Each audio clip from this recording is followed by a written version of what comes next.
तो आज की सबसे बड़ी खबर जिसके साथ हम शुरुआत कर रहे हैं, सीओ के मंच से चीन ने अमेरिका के वर्चस्व को सीधी चुनौती दी है और अब शायद वो होने वाला है जिसकी आशंका हर कोई जता रहा था। चाइना के राष्ट्रपति शी जिनपिंग ने कहा है कि अब समय आ गया है जब दुनिया के वर्ल्ड ऑर्डर को बदला जाना चाहिए और एक ऐसा नया वर्ल्ड ऑर्डर बनाना चाहिए जिसमें दुनिया की ताकत को कुछ देशों तक केंद्रित ना रखकर इसे सभी देशों में बराबरी से बांटा जा सके। राष्ट्रपति शी जिनपिंग का यह बयान वैश्विक राजनीति में कैसे उथल पुथल मचा सकता है, यह मैं आपको बड़ी स्क्रीन पर जाकर दिखाना चाहती हूं।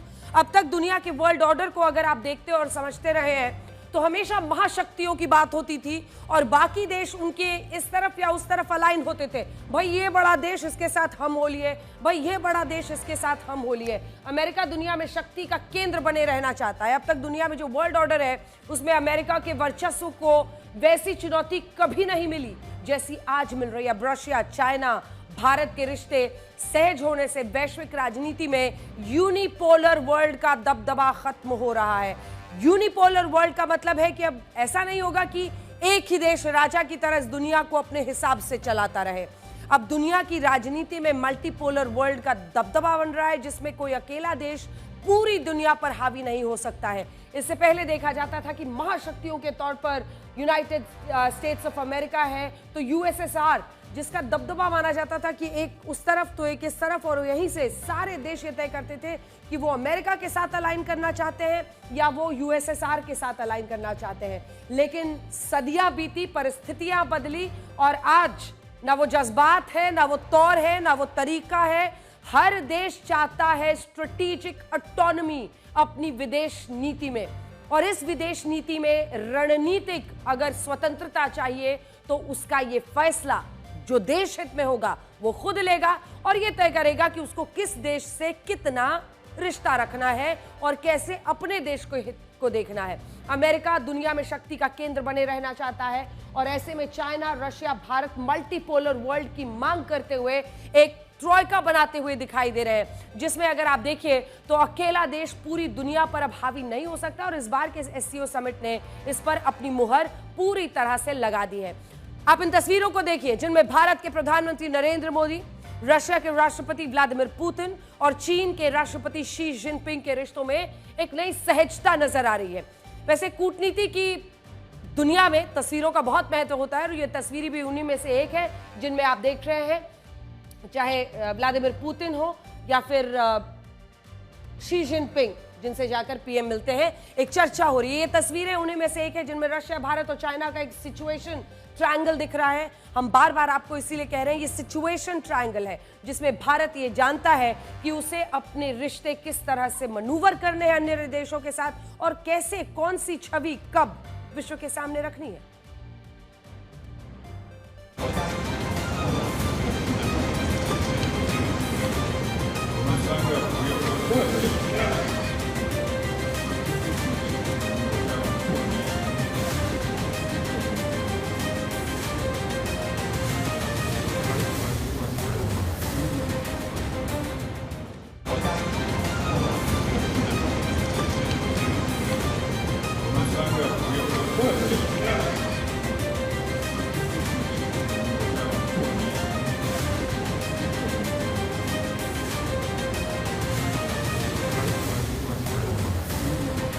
उस रशिया, इंडिया, चाइना यानी आरआईसी के ट्रॉयका की तस्वीर और वीडियो। इस वीडियो में आपको पाकिस्तान के प्रधानमंत्री शहबाज शरीफ को भी देखना चाहिए। जिस वक्त प्रधानमंत्री मोदी और राष्ट्रपति पुतिन एक दूसरे से बात करते हुए जा रहे थे, शहबाज शरीफ के सामने से गुजर रहे थे, तो शहबाज शरीफ की नजर सीधे इन दोनों नेताओं पर पड़ी और शायद वो भी सोच रहे होंगे कि पाकिस्तान के ऐसे दिन कब आएंगे जब रशिया के राष्ट्रपति उनसे बात करते हुए आगे जाएंगे। ये देखिए वो उस मोमेंट का जिसको आप कह सकते हैं एक स्नैपशॉट है जिसमें आपको दिख रहे हैं पीएम और पुतिन वहां से बातचीत करते हुए जा रहे हैं और वो शाहबाज बूट पॉलिश पीएम किसी दरबान की तरह खड़ा साइड।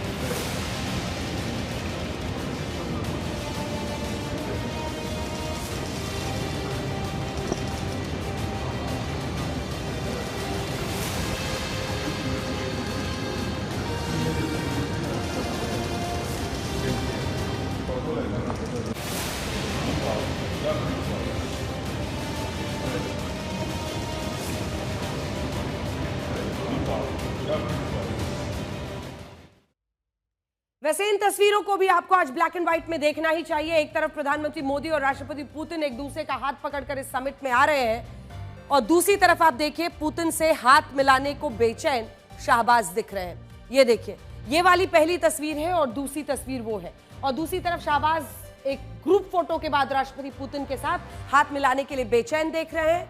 लेकिन ऐसे देखिए, वो आगे बढ़ते चले जाते हैं और यहां पर पीएम के साथ वो आगे बढ़ते हुए दिखाई दे रहे हैं। एक एक वीडियो, एक एक तस्वीर बहुत कुछ कह रही है, और अगर आप इस समिट की एक एक मुलाकात और बयानों को गौर से देखेंगे तो आपको प्रधानमंत्री नरेंद्र मोदी के बारे में एक खास बात पता चलेगी। जैसे इस समिट से ये पता चला कि भारत ने चीन के साथ अपने रिश्तों को सुधारने में कोई भी जल्दबाजी नहीं दिखाई है। अगर ऐसा होता तो भारत चीन के बीच नए समझौतों पर जो बातचीत होती और इनका ऐलान भी किया जाता, लेकिन इस सम्मेलन में भारत ने जिस तरह से अपने कदम बढ़ाए उससे ये पता चलता है कि हम चाइना के साथ अपने रिश्तों को सहज बनाने के लिए तैयार हैं, लेकिन साथ ही हम किसी जल्दबाजी में नहीं हैं। प्रधानमंत्री मोदी और राष्ट्रपति शी जिनपिंग के बीच जो बायलैटरल, जो द्विपक्षीय वार्ता हुई है, उसमें हमने अपने सभी मुद्दों को उठाया। इसमें सीमा विवाद पर चर्चा हुई, व्यापार में आर्थिक संतुलन को लेकर बात हुई। हमने ये भी कहा कि आतंकवाद पर दोहरे मापदंड अब और नहीं चल सकते। हमारी सबसे बड़ी जीत यह है कि एससीओ समिट में जॉइंट डिक्लेरेशन में पहलगांव आतंकी हमले की कड़े शब्दों में निंदा की गई, और इसकी एक कॉपी मैं भी अपने साथ ले आई हूं जो मैं आपको दिखाना चाहती हूं। क्योंकि जब आप इस शंघाई कोऑपरेशन ऑर्गेनाइजेशन की समिट की इस डिक्लेरेशन को देखेंगे, ये डिक्लेरेशन मेरे हाथ में है। कई बार आपको सतही तौर पर लोग बातचीत करते हुए सुनाई देंगे, वो बारीकियों में जाते नहीं हैं, लेकिन हम ब्लैक एंड व्हाइट में एक एक डॉक्यूमेंट को पढ़ते हैं, और इसी डॉक्यूमेंट में जब आप दूसरे हिस्से पर जाते हैं तो यहाँ साफ शब्दों में पहलगाम। याद रखिए, इससे पहले जब विदेश मंत्रियों की, रक्षा मंत्रियों की बैठक हुई थी जिसमें राजनाथ सिंह भी गए थे, उस वक्त चूंकि पहलगाम आतंकी हमले को डिक्लेरेशन में नहीं डाला गया, भारत ने उस पर हस्ताक्षर नहीं किए। लेकिन यहाँ पर यह साफ साफ लिखा है, member state strongly condemned the terrorist attack in Pahalgam on 22 अप्रैल 2025। यानी जो भी सदस्य देश हैं वो पूरी तरह से निंदा करते हैं उस आतंकी हमले की जो कि पहलगाम में हुआ था। अब तक यही कहा जाता था कि चाइना आतंकवाद के मुद्दे पर पाकिस्तान का समर्थन करके हर बार उसे बचा लेता है, और जून महीने में भी जब एससीओ देशों के रक्षा मंत्रियों की चीन में बैठक हुई तब भी इसमें पहलगाम हमले का जिक्र नहीं हुआ। तब रक्षा मंत्री राजनाथ सिंह ने इस पर नाराजगी जताई। भारत ने उस जॉइंट डिक्लेरेशन पर हस्ताक्षर करने से इनकार कर दिया था, लेकिन आज ऐसा नहीं हुआ है। और मैं आपको बड़ी स्क्रीन पर अब दिखाना चाहती हूं कि इसमें पहलगाम के हमले को लेकर एससीओ के सभी देशों ने अपने संयुक्त बयान में आखिर क्या लिखा है। तो ये देखिए, इस संयुक्त बयान में साफ साफ जो लिखा गया है, तमाम देशों की तरफ से सभी देशों ने निंदा की है, और ये साफ कहा है, member state strongly condemn the terrorist attack in Pahalgam. सदस्य देशों ने 22 अप्रैल 2025 को पहलगाम में हुए आतंकी हमले की कड़ी निंदा की। ऐसे हमलों के दोषियों और प्रायोजकों को कटघरे में लाया जाना चाहिए। सदस्य देश आतंकवाद, उग्रवाद, अलगाववाद के खिलाफ लड़ाई के लिए प्रतिबद्धता अपनी दोहरा रहे हैं। यानी आतंकियों के खिलाफ जो सवाल है उसको लेकर इसमें चर्चा है। अब यही दिलचस्प है। हालांकि अगर आप देखिएगा तो इसमें आगे पाकिस्तान के उस हमले का भी जिक्र है जिसमें बलोच लिबरेशन आर्मी ने एक आरोपों के मुताबिक ट्रेन को हाईजैक कर लिया था। मैं अब आपको वो पढ़कर बताती हूं, क्योंकि उसमें भी इस संयुक्त बयान में member states also strongly condemn the terrorist attacks on Jaffar Express on 11 March and in Khuzdar on 21 May 2025। तो दोनों का ही जिक्र है। इस संयुक्त बयान को भारत के लिए बड़ी जीत माना जाएगा, क्योंकि अब तक पाकिस्तान ऐसे मामलों में खुद को बचा लेता था, ये रोना रोता था कि उसे बेवजह इसमें घसीटा जा रहा है, ये हमला भारत का अपना कोई हमला है। लेकिन अब भारत भी साफ कह रहा है कि वो आतंकवाद पर दोहरे मापदंडों को स्वीकार नहीं करेगा। और आज भी पाकिस्तान के प्रधानमंत्री शहबाज शरीफ के सामने प्रधानमंत्री मोदी ने एससीओ की बैठक में आतंकवाद पर दो टूक अपनी बात सबके सामने कही।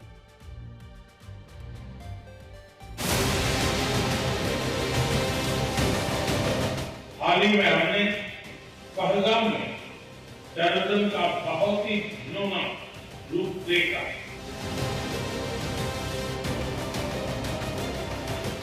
क्या कुछ देशों द्वारा आतंकवाद का खुलेआम समर्थन हमें स्वीकार्य हो सकता है?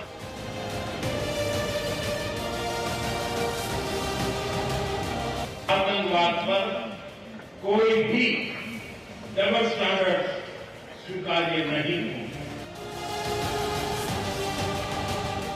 हमें मिलकर आतंकवाद का हर रंग में, हर रूप में विरोध करना होगा। आतंकवाद सिर्फ किसी देश की सुरक्षा ही नहीं, बल्कि पूरी मानवता के लिए एक साझा चुनौती है।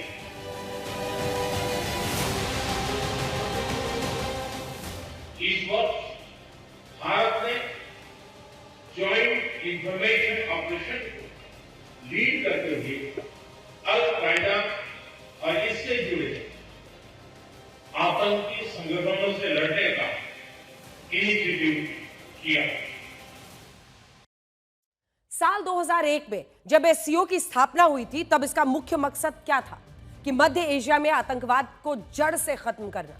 लेकिन आज की तारीख में विडंबना यह है कि अब आतंकवाद का पालन पोषण करने वाला पाकिस्तान ही इस एससीओ का स्थायी सदस्य देश बनकर बैठा है। और इसीलिए आज एससीओ देशों को सोचना होगा कि अगर वो आतंकवाद के खिलाफ है तो वो पाकिस्तान के खिलाफ क्या कदम उठा रहे हैं। और ये तो वो मुल्क है ना जो खुद ही कहता है कि हाँ, हमने कभी अमेरिका के लिए, कभी इनके लिए, कभी उनके लिए आतंकवाद को पाला पोसा। उनके अनेकों प्रधानमंत्रियों ने इस बात को ऑन एयर कबूला है, यानी कैमरे के सामने कबूला है।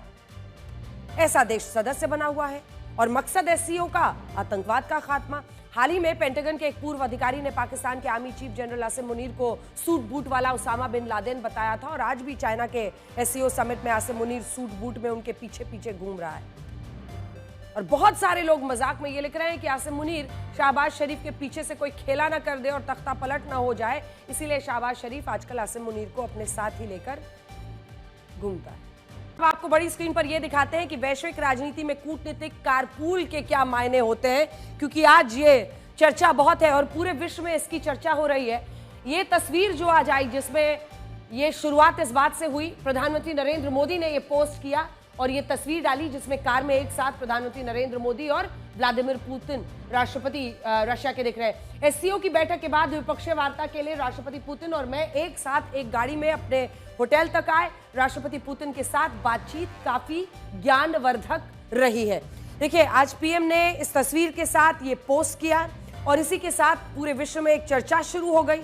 एससीओ की बैठक के बाद प्रधानमंत्री मोदी और राष्ट्रपति पुतिन के बीच द्विपक्षीय वार्ता होनी थी और इस दौरान राष्ट्रपति पुतिन चाहते थे कि प्रधानमंत्री मोदी उन्हीं के साथ उनकी कार में बैठकर होटल तक जाएं। हालांकि यहां राष्ट्रपति पुतिन पहले ही बाहर आकर अपनी गाड़ी में बैठ गए थे, इसीलिए उन्होंने अगले 10 मिनट तक प्रधानमंत्री मोदी के बाहर आने का इंतजार किया और ये कहा कि वो प्रधानमंत्री मोदी के साथ ही वहां से रवाना होंगे। इसके बाद जब प्रधानमंत्री मोदी बाहर आए तो दोनों नेताओं ने एक ही गाड़ी से उस होटल तक का सफर तय किया जहां उनकी बैठक होनी थी। बड़ी बात यह है कि होटल पहुंचने के बाद भी दोनों नेताओं ने 45 मिनट तक इस गाड़ी में बैठकर एक दूसरे से बात की, जिसे अब दुनिया भारत और रशिया की क्लोज्ड डोर कार डिप्लोमेसी कह रही है। तो क्लोज डोर कार डिप्लोमेसी क्या होती है, इस पर आज चर्चा पूरे देश में हो रही है। सोशल मीडिया पर हर कोई इसको अपने अपने एक तरीके से इंटरप्रेट कर रहा है। इस गाड़ी को राष्ट्रपति पुतिन का चलता फिरता किला भी कहते हैं, जिसे भेदना लगभग नामुमकिन है। इस कार का नाम है ऑरस सेनेट लिमोजीन और ये एक मेड इन रशिया कार है, जिसे खास तौर पर राष्ट्रपति पुतिन की सुरक्षा को ध्यान में रखते हुए बनाया गया है। इसका वजन 6200 किलोग्राम है, जो एक हाथी के वजन से भी ज्यादा है। इसकी कुल लंबाई 7 मीटर है। इसकी अधिकतम स्पीड 249 किलोमीटर प्रति घंटा है। इसे दुनिया की सबसे सुरक्षित गाड़ियों में से एक माना जाता है और इसका कारण यह है कि इसे बैलिस्टिक प्रोटेक्शन दिया गया है।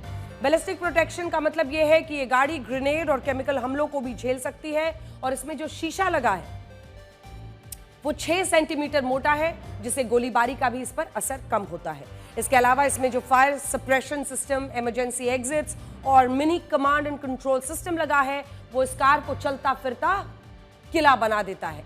इस कार के जिस पीछे वाले हिस्से में राष्ट्रपति पुतिन और प्रधानमंत्री मोदी बैठे थे, उसमें रिक्लाइनिंग सीट्स है और फ्रिज का तमाम इंटीरियर्स के इंतजाम है और इसे चलता फिरता एक दफ्तर भी माना जाता है पुतिन के लिए, क्योंकि वो अपने ऑफिस का काम भी इसमें करते हैं, जो कामकाज उनका रहता है रोज का।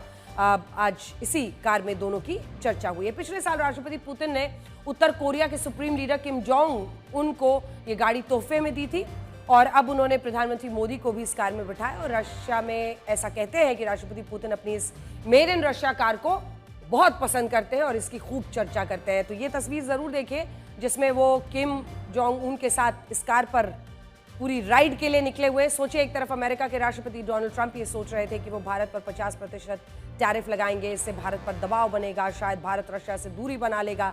लेकिन एससीओ समिट में प्रधानमंत्री मोदी और राष्ट्रपति पुतिन के बीच मजबूत रिश्ते और आपसी सहयोग साफ नजर आया। और इसी के साथ जो अमेरिका हमेशा एक महाशक्ति की छवि अपनी बनाकर पूरे विश्व में रखना चाहता है, उस छवि को कम से कम एक चुनौती मिलती हुई दिखाई दे रही है। सबसे बड़ी बात यह कि आज फिर से प्रधानमंत्री मोदी ने राष्ट्रपति पुतिन से यह कहा कि वो यूक्रेन युद्ध में शांति के पक्षधर हैं।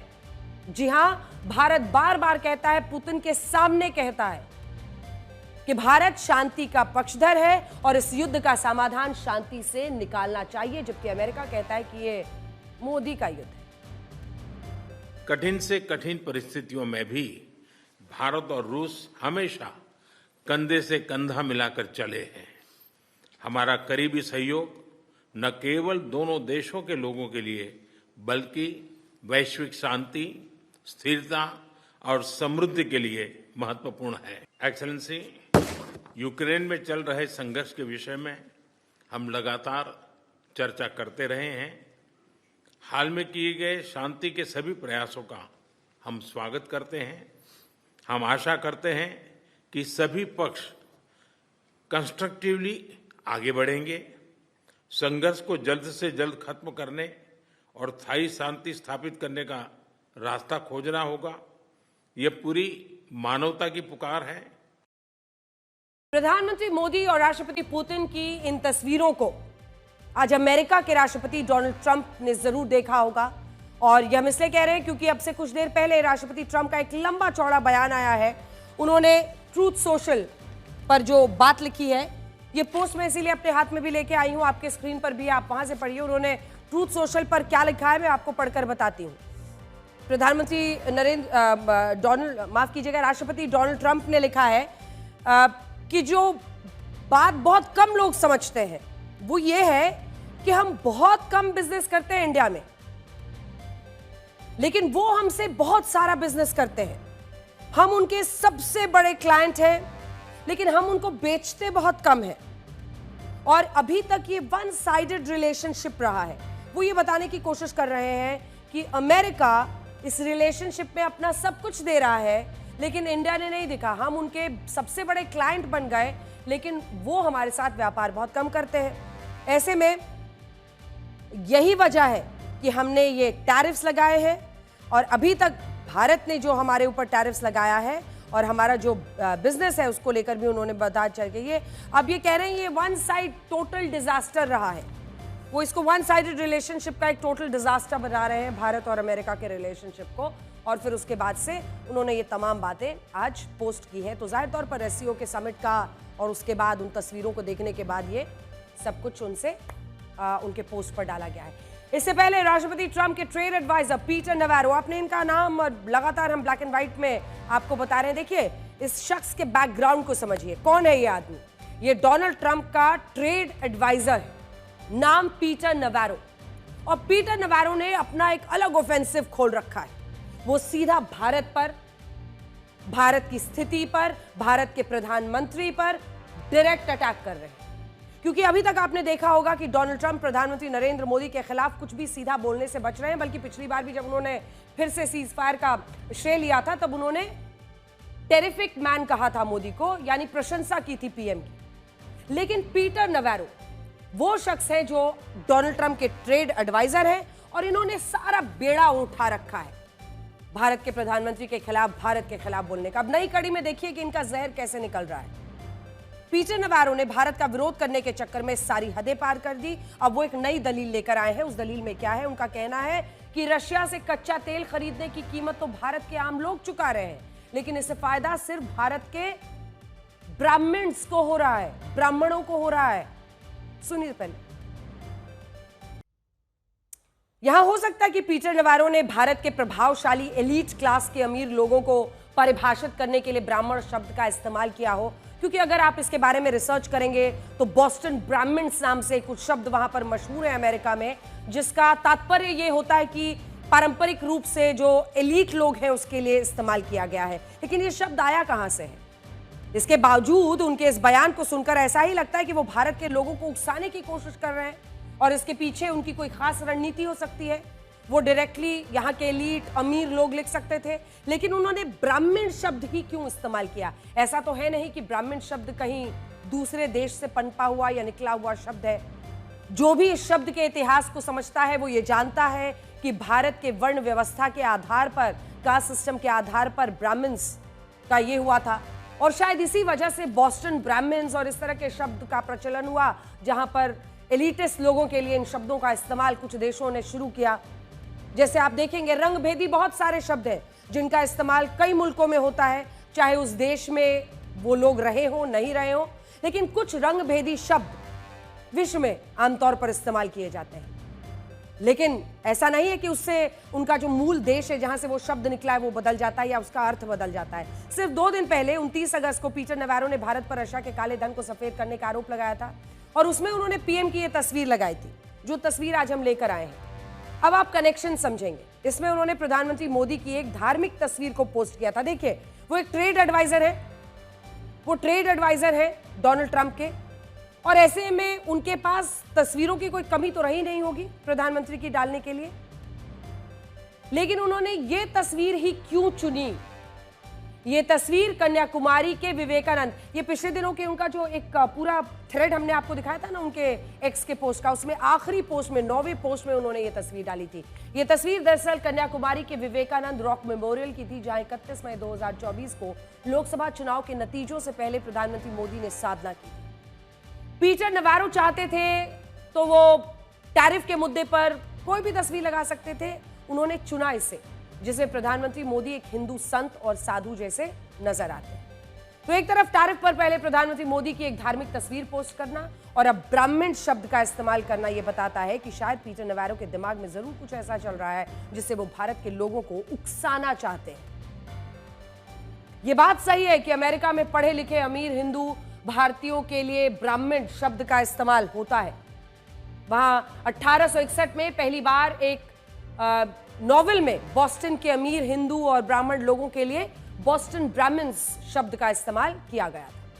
लेकिन यह भी उतना ही सच है कि भारत में अगर आप किसी से यह कहेंगे कि रशिया से कच्चा तेल खरीदकर ब्राह्मणों को फायदा पहुंचाया जा रहा है, तो वो तो बाकी जातियों के लोग यही समझेंगे कि अगड़ी जाति के लोग अपना मुनाफा कमा रहे हैं और इससे पूरे देश में जातिगत तनाव बढ़ सकता है, जबकि इसमें जातियों का कोई लेना देना है ही नहीं। पीटर नवारो हर रोज एक नई दलील ढूंढ कर लाते हैं, लेकिन आज मैं आपको कुछ ऐसा बताना चाहती हूं जिससे आपको यह पता चलेगा कि मुनाफाखोरी असल में किसे कहते हैं, और इसके लिए आपको मेरे साथ बड़ी स्क्रीन पर चलना होगा। पिछले हफ्ते अगर आप देखेंगे, देखिए ये तमाम जानकारियां आपके लिए इसलिए जरूरी हैं क्योंकि जब भी ऐसे कोई एक व्यक्ति दूसरे देश से भारत के खिलाफ लगातार एक तस्वीर, एक प्रोपेगेंडा चला रहा है, तो सच विश्व के सामने आना चाहिए, आपके सामने आना चाहिए। पिछले एक हफ्ते में अमेरिका के वित्त मंत्री स्कॉट बेसेंट ने अपने एक बयान में यह कहा कि यूरोप की जिन कंपनियों से यूक्रेन अपने युद्ध के लिए अमेरिकी हथियार खरीद रहा है, उन हथियारों से राष्ट्रपति ट्रंप को 10% का कमीशन मिलता है। आपने सही सुना, फिर से पढ़ के बताती हूं। पिछले हफ्ते अमेरिका के वित्त मंत्री हैं ये साहब स्कॉट बेसेंट, उनका ये बयान है कि यूरोप की जिन कंपनियों से यूक्रेन युद्ध के लिए अमेरिकी हथियार खरीद रहा है, उन हथियारों से राष्ट्रपति ट्रंप को 10% कमीशन मिलता है। शब्द बा शब्द जो उनका बयान है हम आपको पढ़कर सुना रहे हैं। वो ये भी कहते हैं कि यूक्रेन ने अमेरिका से 8,82,000 करोड़ रुपए के नए हथियार खरीदने की इच्छा जताई है, और अगर ये डील फाइनल हो जाती है तो राष्ट्रपति ट्रंप को इस डील से 10% यानी 88,000 करोड़ रुपए का कमीशन मिलेगा, और यह पैसा सरकार को टैक्स में मिलने वाले पैसों से अलग होगा। सोचिए, मुनाफा कौन कमा रहा है? मुनाफा कमाना या मुनाफाखोरी तो इसे कहते हैं। राष्ट्रपति ट्रंप खुद एक युद्ध से घिरे देश को हथियार बेचकर कट मनी ले रहे हैं, यह ऐसा उनका वित्त मंत्री कह रहे हैं। लेकिन उन्हीं के ट्रेड एडवाइजर हमें यह सिखाते हैं कि भारत को क्या नहीं करना चाहिए और क्या करना चाहिए, और भारत में रशिया से कच्चे तेल का फायदा ब्राह्मण्स को हो रहा है। देखिए, एक बात तो भारत ने एससीओ के समिट से साफ साफ कह दी है कि अपनी डिप्लोमेसी में हम अपनी स्वायत्तता को सबसे ऊपर रखेंगे। अमेरिका भारत पर जितने भी आरोप लगा रहा है उसमें कोई दम नहीं है और यही वजह है कि भारत को लेकर अमेरिका की नीति और उसके बयान दिन और रात की तरह बदलते रहते हैं। जिस वक्त एससीओ की बैठक में प्रधानमंत्री मोदी, राष्ट्रपति पुतिन मोदी और राष्ट्रपति शी जिनपिंग की तस्वीरों को पूरी दुनिया लाइव देख रही थी, उस वक्त शायद अमेरिका को भी एहसास हुआ होगा कि वो भारत के रूप में अपने एक बड़े साझेदार को इस भीड़ में खो सकता है। भारत में मौजूद यूएस एम्बेसी ने सोशल मीडिया पर यह पोस्ट डाला कि अमेरिका और भारत की साझेदारी 21वीं सदी में नई ऊंचाइयां छू रही है। नए आविष्कार, नए उद्यम और रक्षा क्षेत्र में द्विपक्षीय साझेदारी दोनों देशों के लोगों के बीच स्थायी मित्रता का प्रतीक है। इसके अलावा इसी पोस्ट में एक दोस्ती वाला हैशटैग भी डाला गया। अमेरिका और भारत के लोगों को इस हैशटैग से जुड़ने की अपील की गई। इसके अलावा इसी में अमेरिका के विदेश मंत्री मार्को रूबियो के विचार भी जोड़े गए हैं, जिसमें वो ये कहते हैं कि भारत और अमेरिका के लोगों की दोस्ती दोनों देशों के सहयोग की नींव है और दोनों देशों के आर्थिक संबंधों की संभावनाएं हमें आगे बढ़ाती हैं। तो या तो यूएस एम्बेसी इन इंडिया इस वक्त समझ ही नहीं पा रही है कि डोनाल्ड ट्रंप क्या कह रहे हैं और पीटर नवारो क्या कह रहे हैं, या फिर एससीओ समिट के बाद कुछ संदेश आया ऐसी बात कहने। देखिए, एससीओ समिट के बाद आए इस बयान को लेकर यह माना जा रहा है कि यह भारत को अमेरिका की ओर से दी गई दोस्ती की दुहाई है। हालांकि यहां सवाल यह है कि भारत में मौजूद यूएस एम्बेसी के हवाले से ये सारी बातें किसने लिखी। आमतौर पर जब किसी देश के दूतावास की ओर से इस तरह के बयान दिए जाते हैं तो इसे उस देश के राजदूत की ओर से जारी किया जाता है। जैसे इस मामले में यूएस एम्बेसी ने ये पोस्ट लिखा तो ये पोस्ट भारत में अमेरिका के राजदूत का होगा, लेकिन यहां तो भारत में अमेरिका के कोई राजदूत है ही नहीं और ये पद फिलहाल खाली पड़ा है। डोनाल्ड ट्रंप ने अपने करीबी सर्जियो गोर को भारत में अमेरिका का राजदूत नियुक्त किया है, लेकिन अभी तक वो भारत आए नहीं हैं। इसीलिए जब अमेरिकी दूतावास की ओर से इस तरह दोस्ती की याद दिलाने वाला पोस्ट लिखा गया है तो ऐसा संभव है कि यह पोस्ट आनन फानन में व्हाइट हाउस के ही कहने पर मार्को रूबियो की ओर से कराया गया है, क्योंकि उन्हीं की तस्वीर के साथ उनका बयान है और यह बताने की कोशिश हो रही है कि भारत और अमेरिका की दोस्ती अब भी टूटी नहीं है और दोनों देश आज भी साथ हैं। हालांकि आपको यह भी बता दें, आज हमें अमेरिका के पूर्व विदेश मंत्री हेनरी किसिंगर का वो बयान आ रहा है जिसमें उन्होंने कहा था और पिछले दिनों इसकी बहुत चर्चा हो रही है। हेनरी किसिंगर लिखते थे ये अमेरिका के बारे में, it may be dangerous to be America's enemy but to be America's friend is fatal. यानी अमेरिका का दुश्मन होना तो खतरनाक हो सकता है, लेकिन अमेरिका का दोस्त होना ज्यादा घातक है। हालांकि इस बात को कभी मत भूलिए कि भारत के विदेश मंत्रालय ने यह कहा है कि हम अपने मल्टीपोलर रिलेशंस में विश्वास करते हैं, कोई हमारा स्थायी दोस्त स्थायी दुश्मन नहीं है और हम इंडो यूएस स्ट्रेटेजिक पार्टनरशिप में भी भरोसा रखते हैं। देखिए, एक तरफ अमेरिका है जो भारत के साथ अपने रिश्तों को मजबूत बता रहा है और दूसरी तरफ चीन है जो ये कह रहा है कि अब भारत और चाइना के रिश्ते शानदार होने वाले हैं। 31 अगस्त को जब प्रधानमंत्री मोदी और चाइना के राष्ट्रपति शी जिनपिंग के बीच द्विपक्षीय वार्ता हुई तब इसमें राष्ट्रपति शी जिनपिंग ने यह कहा कि अब चाइना और भारत की साझेदारी ऐसी होनी चाहिए कि ड्रैगन और हाथी मिलकर डांस करें।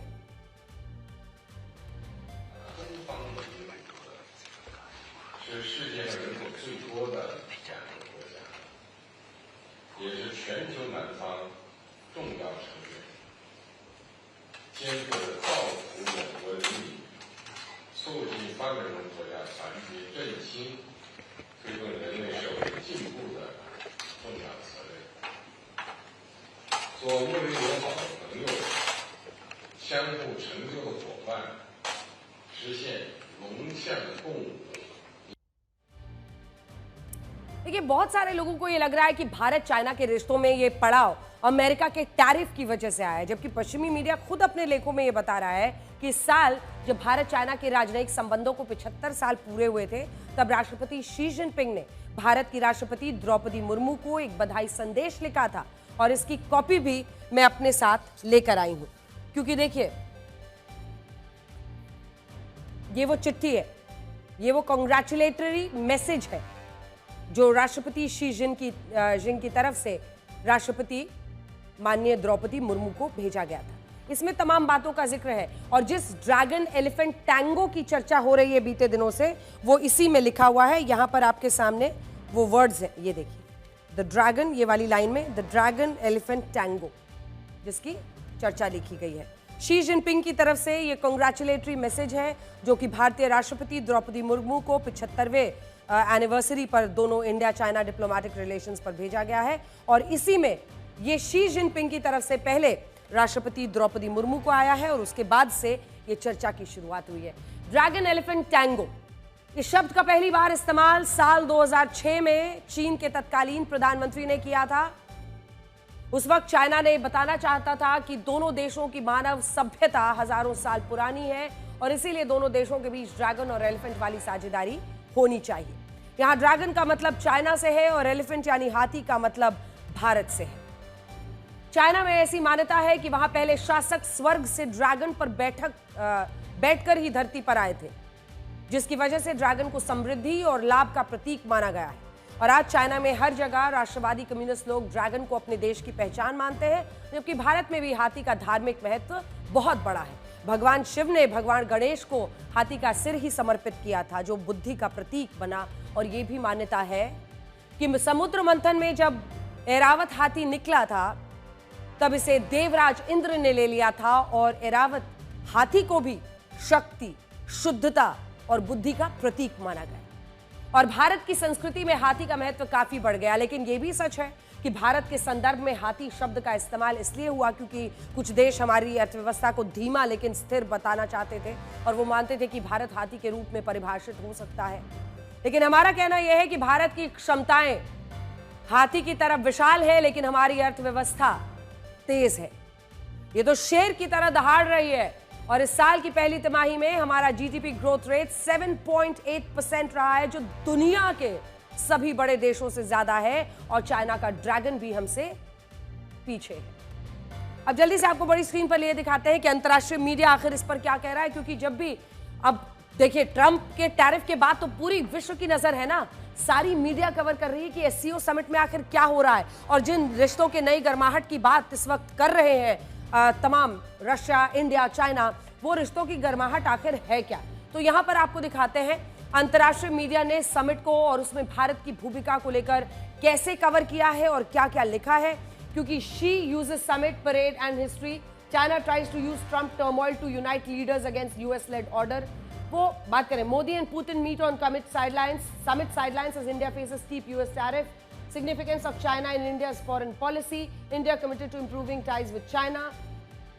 She uses summit parade and history to flaunt China's global pull. और इसी के साथ साथ एक अगर आप देखें तो न्यूयॉर्क टाइम्स ने लिखा कि भारत ने पहले बीजिंग का मुकाबला करने के लिए बाइडेन प्रशासन के करीब आना शुरू किया, लेकिन अब ट्रंप के टैरिफ के बाद नरेंद्र मोदी 7 साल बाद चाइना की यात्रा करें। वॉशिंगटन पोस्ट ने लिखा कि चाइना ट्रंप के टैरिफ का फायदा उठाकर दुनिया के नेताओं को एकजुट करने की कोशिश कर रहा है ताकि अमेरिका नेतृत्व वाले वैश्विक व्यवस्था के खिलाफ एक मोर्चा बनाया जा सके। अल जजीरा भी यही कह रहा है कि टैरिफ के कारण भारत के प्रधानमंत्री नरेंद्र मोदी चाइना की यात्रा पर गए। मैं आपको पढ़कर बताती हूँ कि अंतर्राष्ट्रीय मीडिया अपने लेखों के अंदर क्या क्या लिख रहा है, क्योंकि यहाँ पर जो जितने सारे पोस्ट हैं वो मैंने किया है। The significance of China in India's policy, the diplomat, अगर आप देखें तो इसमें तमाम ऐसे जो आर्टिकल्स हैं उन सब की चर्चा की गई है और उन सब में ये लिखा गया है कि कैसे ये पूरा जो समिट है, बल्कि आप देखेंगे तो हैरान रह जाएंगे कैसे यहाँ पर ये वाली लाइन में लिखा गया है, in an act of careful diplomatic balancing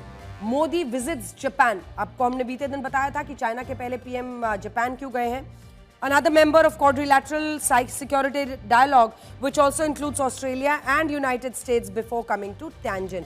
तो तमाम आर्टिकल्स में जो भारत का स्टैंड है और बहुत ही डेलिकेट डिप्लोमैटिक पोजिशनिंग है, बैलेंसिंग एक्ट है, उसकी चर्चा की जा रही है। क्योंकि अगर आप देखेंगे तो India still aspires to become one of the world's 3 largest economies. It is currently 5th and on pace to overtake Japan soon. तो इसकी भी चर्चा की गई है कि भारत अर्थव्यवस्था के तौर पर आज कहां पर खड़ा है, उसके बारे में भी इन लेखों में लिखा गया है। जब बात रिश्तों की हो रही है और बात ये समझाने की हो रही है कि आखिर डिप्लोमैटिकली भारत इससे क्या हासिल करना चाहता है। तो तमाम ऐसे आर्टिकल्स हैं जिसमें भारत और भारत के स्टैंड को लेकर चर्चाएं हो रही हैं।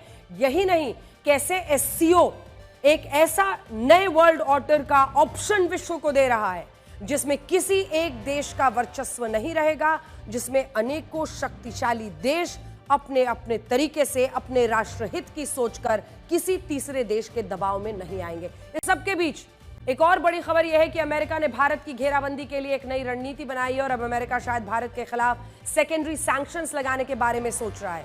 अमेरिका ने यूरोपीय देशों से कहा है कि वो भारत पर उसी तरह के प्रतिबंध लगाए जैसे अमेरिका ने लगाए हैं। देखने में यह आग्रह लगता है, लेकिन यह एक आदेश की तरह है। अमेरिका का कहना है कि यूरोपीय देश भारत से तेल और गैस ना खरीदे क्योंकि भारत रशिया से कच्चा तेल खरीद रहा है।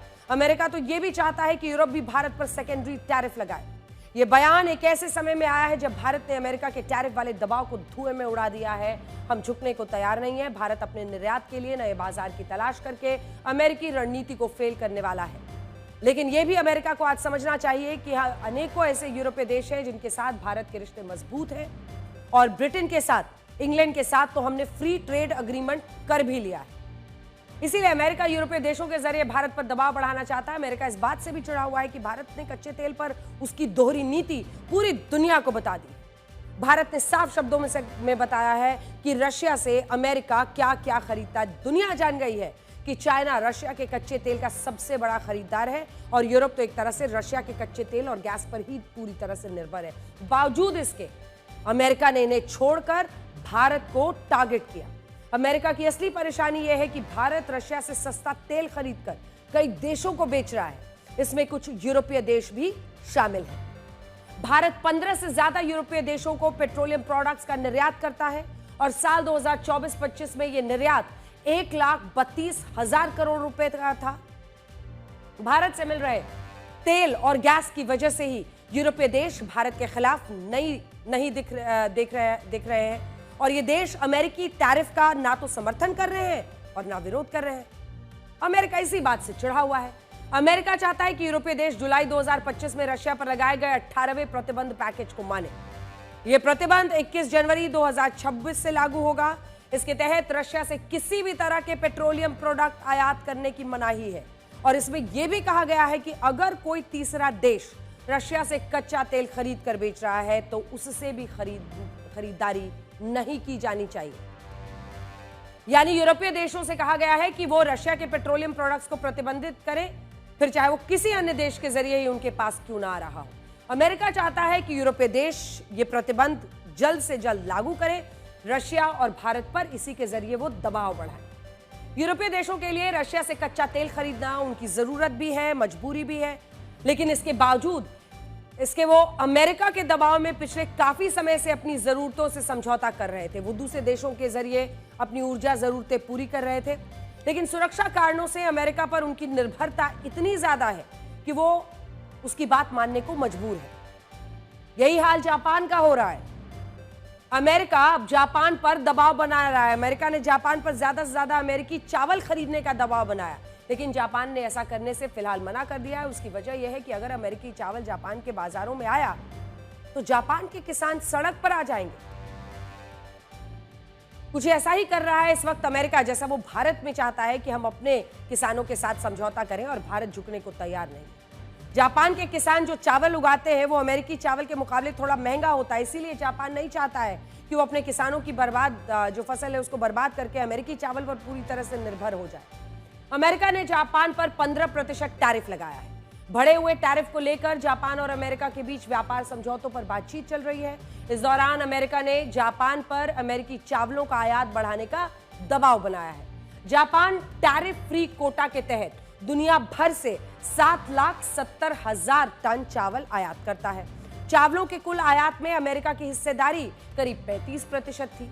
दोनों देशों के बीच जुलाई 2025 में एक समझौता हुआ कि अमेरिकी चावलों का आयात 35 से बढ़ाकर 75% तक किया जाएगा। अमेरिका चाहता है कि जापान कोटा के तहत जितनी मात्रा यानी 7,70,000 टन से अलग हटकर भी अमेरिका से चावल आयात करे। अमेरिका जापान पर ज्यादा से ज्यादा चावल आयात करने की मांग कर रहा है। अमेरिका की नई डिमांड सुनने के बाद जापान ने टैरिफ टॉक को फिलहाल रोक दिया। टैरिफ को लेकर अमेरिकी अधिकारियों से बातचीत करने वाले जापानी अधिकारियों की यात्रा भी फिलहाल रद्द कर दी गई है। अमेरिका की इस नई मांग पर जापान ने कड़ी आपत्ति जताई और इसे मानने से इनकार कर दिया। हाल फिलहाल के कुछ महीनों में जापान में स्थानीय चावल के दाम बढ़े हैं, इसीलिए अमेरिका सस्ते चावल बेचकर जापान के राइस मार्केट पर अपना दबदबा बढ़ाना चाहता है। चावल पर जापान और अमेरिका के इस विवाद का फायदा भारत को मिल सकता है। भारत भी जापान को चावल का निर्यात करता है। साल 2024 में जापान को चावल का निर्यात दोगुना तक हो चुका है। खैर, अब अपने देश की बात कर लेते हैं और आपको ये बताते हैं कि राहुल गांधी और तेजस्वी की बिहार वोटर अधिकार यात्रा चुनाव में कितने वोटर्स को अपने साथ जोड़ पाए।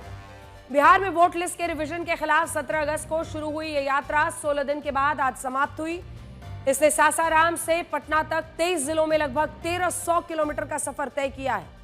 इसके समापन के दौरान पटना के गांधी मैदान में कांग्रेस, आरजेडी समेत इंडिया गठबंधन के नेताओं ने शक्ति प्रदर्शन किया।